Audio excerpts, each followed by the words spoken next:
ഞങ്ങളിതാ വല്യച്ഛൻ്റെ വീട്ടിലൊന്ന് പോയതായിരുന്നു കേട്ടോ. അന്നേരം ഫസ്റ്റ് നമ്മൾ വീട്ടിലേക്ക് കയറുന്ന സമയത്ത് ഈ ഒരു ഏരിയ നമ്മൾ അങ്ങനെ നോട്ടീസ് ചെയ്തിട്ടില്ല. പിന്നെ വീട്ടിൽ കയറി വല്യമ്മനോടൊക്കെ സംസാരിച്ചപ്പോൾ വല്യമ്മയാണ് പറഞ്ഞത് ഇങ്ങനെ നെല്ലൊക്കെ വെച്ചിട്ടുണ്ട്, നിങ്ങൾ കണ്ടോയെന്ന് ചോദിച്ചാൽ. അന്നേരം ഞങ്ങൾ നെല്ലല്ലോ.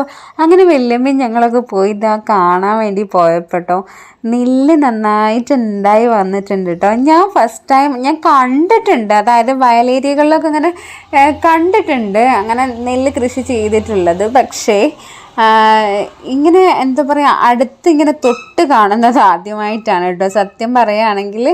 അങ്ങനെ എന്താ പറയുക, ഇങ്ങനെ ഉണ്ടായി നിൽക്കുന്ന കണ്ടപ്പോൾ ഭയങ്കര സന്തോഷം തോന്നി കേട്ടോ. കാരണം ജസ്റ്റ് അവരുണ്ടാവുമോയെന്നൊന്നും അറിയില്ല, അങ്ങനെ ഇട്ട് നോക്കിയതായിരുന്നു വലിച്ച്. അപ്പം നോക്കുമ്പോൾ ഉണ്ടായിട്ടുണ്ട്. അപ്പോൾ വല്യമ്മ പറയാം കുറച്ചും കൂടി നീളത്തിൽ അങ്ങോട്ട് ഉണ്ടാക്കി ഇട്ട് കൊടുത്താൽ മതിയായിരുന്നു എന്ന് പറയാം. അപ്പോൾ ഞങ്ങൾ പറഞ്ഞു എന്തായാലും ഇനിയിപ്പോൾ ഉണ്ടായല്ലോ, ഇനിയിപ്പോൾ കുറച്ച് വിളവെടുത്ത് കഴിഞ്ഞ് കഴിഞ്ഞാൽ തന്നെ നമുക്ക് പിന്നെയും ഇടുന്ന സമയത്ത് കുറച്ചിനി കൂട്ടി അങ്ങോട്ട് ഇടാമല്ലോ, കുറച്ചുകൂടി സ്പേസിൽ ഇടാമല്ലോ. അപ്പോൾ എന്തായാലും ഉണ്ടായല്ലോ, അത് ഭയങ്കര ഹാപ്പിയസ്റ്റ് ആയിട്ടുള്ള ഒരു കാര്യമാണല്ലോ. കുറച്ചാണെങ്കിലും കുറച്ച് നമ്മുടെ വീട്ടിൽ നെൽകൃഷിയിൽ നിന്ന് കിട്ടുന്ന അരി നമുക്ക് എടുത്ത് വെക്കാൻ പറ്റുക, അതുകൊണ്ട് ഭക്ഷണം കഴിക്കാൻ പറ്റുക എന്നുള്ളത് ഭയങ്കര ഹാപ്പിയസ്റ്റ് മൊമെൻ്റ് അല്ലേ. അപ്പോൾ എന്തായാലും നല്ലൊരു രസം തോന്നിയിട്ട് കണ്ടപ്പോൾ ഞാനും അഹിമോനൊക്കെ ഭയങ്കര എന്താ പറയുക ആദ്യമായിട്ട് കാണുകയാണല്ലോ.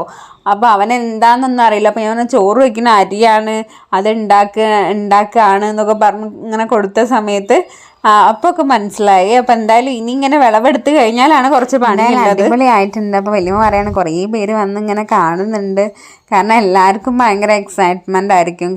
അങ്ങനെ വീട്ടിലൊക്കെ ഇങ്ങനെ ഉണ്ടാവുക എന്നുള്ള പ്രത്യേകിച്ച് ഒരു പാറ പോലത്തെ ഒരു ഏരിയ ആണ്, അവിടെയൊക്കെ ഉണ്ടാവുക എന്ന് പറഞ്ഞു കഴിഞ്ഞാൽ വലിയൊരു കാര്യമാണല്ലോ. അപ്പോൾ അങ്ങനെ എന്തായാലും നല്ല രസമുണ്ടായിരുന്നു കാണാൻ വേണ്ടിയിട്ട്. ഇനി അവർക്കത് എടുത്ത് അതുകൊണ്ട് നമ്മൾ ഭക്ഷണം കഴിക്കുന്ന സമയത്ത് അതിനേക്കാളും വലിയ സംതൃപ്തി ആയിരിക്കുമല്ലോ. അങ്ങനെ കുറേ ഉണ്ടായി വന്നിട്ടുണ്ട് കേട്ടോ, താഴെയൊക്കെ ഉണ്ട്, ഇനി കുറച്ചും കൂടി ഉണ്ടാവുന്നുണ്ട് അടിയിലേക്ക്.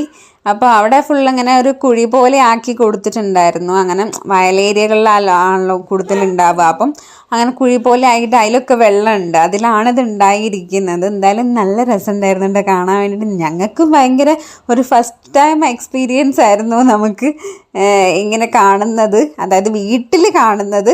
എന്തായാലും ഇതാണ് കേട്ടോ മെയിൻ റോഡിൻ്റെ തൊട്ടടുത്തായിട്ടാണ് വീട്. അങ്ങനെ എങ്ങനെ ഉണ്ടാവാന്നുള്ളത് വലിയൊരു കാര്യമല്ലേ. അപ്പം ഞാൻ ജസ്റ്റ് നിങ്ങൾക്ക് കൂടി ഒന്ന് കാണിക്കാമെന്ന് വിചാരിച്ചു.